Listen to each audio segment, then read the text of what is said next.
Sawubona. Uke wabona igazi. Uma uphuma indle, lena yinkinga evamile, futhi ingaba ngenxa yama-hemorrhoid noma i-anal fissure. Ngokuvamile, inenani elincane legazi elisha elibomvu elikharazile futhi elihlukaniswe nendle. Kungase kuhlotshaniswe nobuhlungu obuthile ngenkathi udlula. Indle ngokuvamile ezimweni zokufiphala kwenduni. Izikhathi eziningi ilawulwa ngokuzithoba, ngokwenza i-seat bath, nokufaka amakhilimu endawo noma imithi ethile.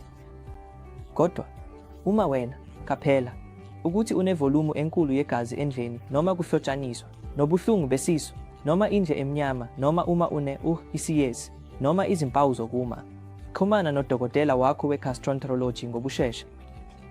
Ungase ufune ukwenza i-endoscopy noma i-sigmoidoscopy ukuze uthole ukuthi yini imbangela.